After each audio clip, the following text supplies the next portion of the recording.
Bonjour à tous. Si je vous dis en 3, Maori, Kiwi et rugby, vous me dites la Nouvelle-Zélande. Encore. Merde, le kiwi. Mais ce coup-ci, sur l'île sud, et plus précisément à Christchurch, dont le centre-ville a été envahi par des containers, du très vieillot au Container Mall. Un centre commercial en containers de toutes les couleurs. Pourquoi ? Parce que la Nouvelle-Zélande, c'est le pays de la récup. Vieilles fringues, vieilles voitures, vieilles boîtes qui rouillent, vieux silos. Faut dire que quand on habite sur une île, on y réfléchit 2 fois avant de tout importer.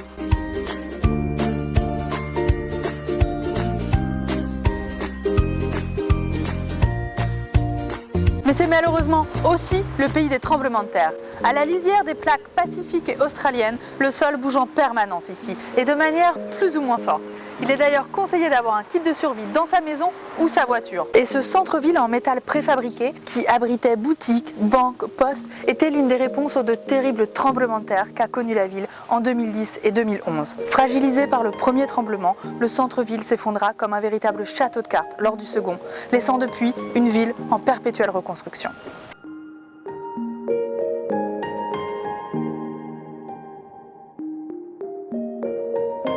Alors pourquoi des containers dans un centre-ville dévasté? Qui a eu l'idée d'habiter ce petite boîte sombre en métal qui pue les produits chimiques, jusqu'à carrément devenir tendance? Le 26 avril 1956, le bateau Ideal X quitte le port de Newark dans le New Jersey avec à son bord 58 boîtes métalliques d'un nouveau genre, des containers. Ils viennent d'être inventés par l'entrepreneur Malcolm McLean qui a eu cette idée toute bête de déplacer les contenants plutôt que les contenus. Une grue et hop, on passe du camion au bateau et du bateau au camion. Chargement plus rapide, charge plus lourde, organisation plus simple et hop, 25% du prix gagné au final. C'est tout con, mais lui seul y pensa, révolutionnant alors le transport maritime et par là même le visage de l'économie mondiale. Car aujourd'hui, ce sont près de 500 millions de containers qui circulent dans les différents ports du monde, soit 16 par seconde quand même.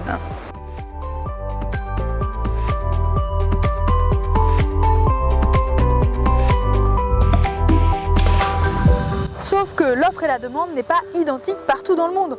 Quand l'Asie nous en envoie des tonnes et des tonnes remplies de je ne sais quoi d'ailleurs, on a du mal à les leur renvoyer remplis en échange.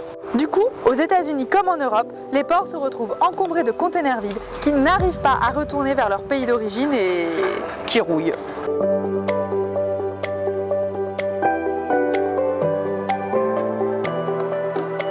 En 1987, un certain Philip C. Clark dépose un premier brevet intitulé « Méthode pour convertir un ou plusieurs conteneurs métalliques maritimes en bâtiments habitables ». Pas bête la guêpe. Et pourquoi je vous en parle ici ? Parce que l'idée fut rapidement reprise en cas d'urgence, justement, en particulier comme abri militaire pendant la guerre du Golfe, puis par les architectes de l'urgence en cas de séisme, de cyclone ou même de campement de réfugiés. Puis le container devint une réponse à d'autres problématiques comme la pénurie de logements étudiants par exemple.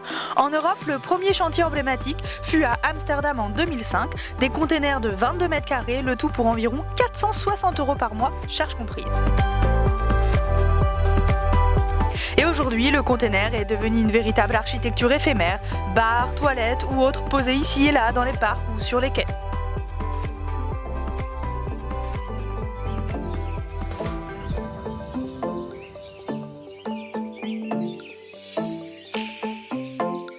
Une boîte en métal sur ses 4 faces et surtout un plancher en bois. Et ensuite 2 dimensions standardisées, des containers de 20 ou de 40 pieds, puis quelques variations qui les rendent plus ou moins intéressants pour leur transformation. Sans ou avec parois latérales, si on veut les juxtaposer, ça peut être pratique par exemple.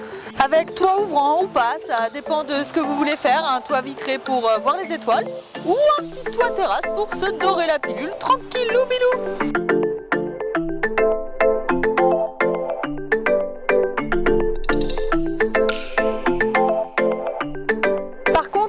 Containers isothermes, dont les isolants peuvent contenir des COV, composés organiques volatiles, pas forcément bien pour nos petits poumons.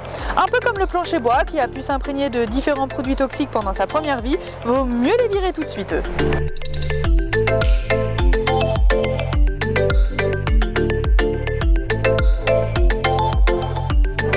ce choix fait, enfin surtout en fonction de ce qu'on trouve dans un port, on peut enfin jouer au Lego et se créer une architecture sur mesure. La modularité, une denrée fort recherchée car elle participe au développement durable d'un bâti.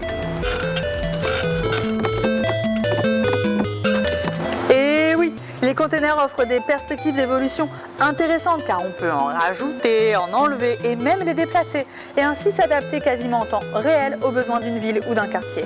Et on peut aussi très facilement transformer leur usage. On voit de tout aujourd'hui, des logements mais aussi des ateliers, des boutiques, des cliniques et même des banques. Et en 2 temps 3 mouvements, ils peuvent même devenir autre chose, le tout en un temps record et avec un coût maîtrisé, ce qui en fait une vraie solution en cas d'urgence. En gros, ils sont rapides, pas chers et solides à requalifier.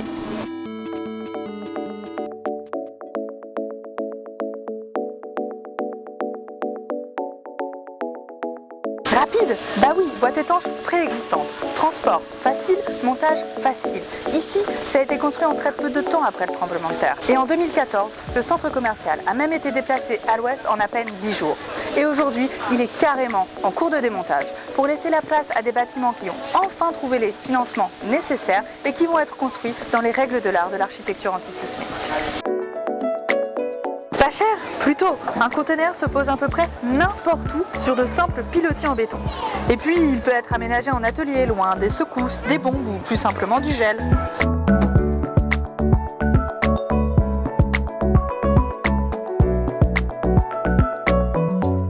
Mais oui, parce que vous n'êtes pas sans savoir que les conditions climatiques jouent largement sur un temps de chantier. Donc là, c'est réglé.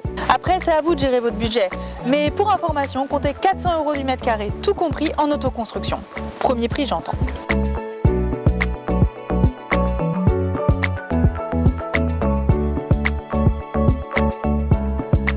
Et surtout, les containers sont solides. Ils ont été conçus pour porter les charges les plus lourdes qui existent au monde, pour être empilés en veux-tu en voilà, pour résister aux chocs, au vent, au sel des océans.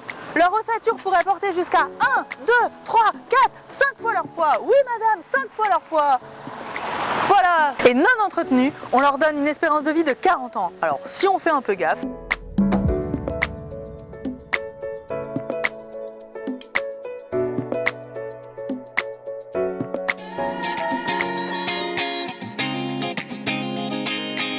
Mais vivre dans une boîte en métal est-il vraiment si pratique que cela?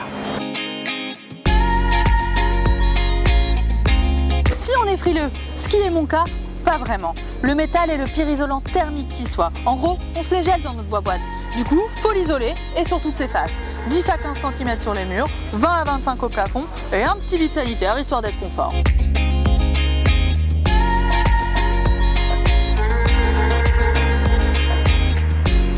Côté esthétique, il y a les pour et les contre. Pour les contres, l'isolation peut être placée à l'extérieur. On est alors meilleur énergétiquement parlant et surtout on gagne un peu de place à l'intérieur.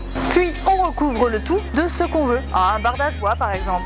Et outre une meilleure intégration paysagère, on répond plus facilement aux exigences d'un permis de construire.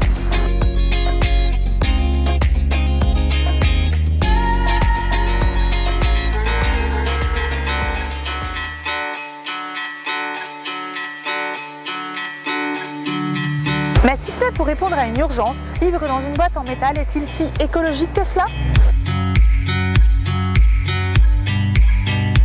Ça se discute, mais raison numéro 1. Parce que là, cette boîte, inutilisée, abandonnée, est donc à recycler. Alors les médisants préciseront certainement que ce métal aurait été recyclé de toute manière pour créer des pièces de quincaillerie ou autre. Ce qui me fait arriver à la raison numéro 2. Raison numéro 2? Oui, mais là, c'est déjà une boîte étanche et solide, la base en architecture.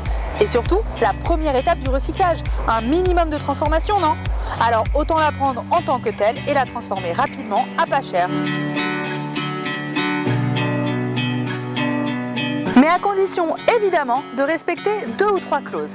Déjà, en n'allant pas le chercher à l'autre bout de la terre, son container, c'est mieux de le trouver à moins de 100 km de sa destination finale pour éviter l'impact carbone de son transport.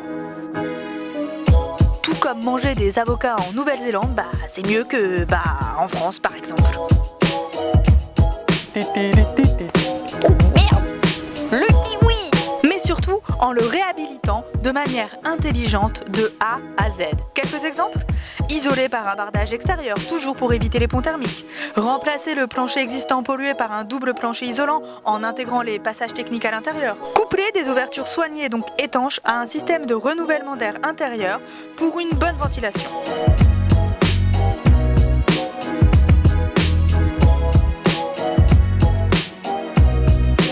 Créer des toitures végétalisées, car toit plat et résistant. Alors pourquoi s'en priver? Vous savez, on en a déjà parlé. Créer des toitures végétalisées peut faire descendre les températures extérieures de quelques degrés. Et enfin, utiliser des matériaux organiques ou recyclés.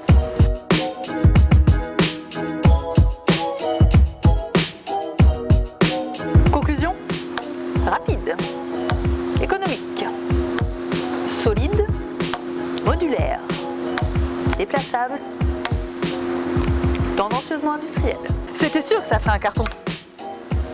En parlant de carton, la cathédrale de Christchurch ayant été en partie démolie pendant le tremblement de terre, une église a été construite juste à côté. Une église en carton. Oui, en carton.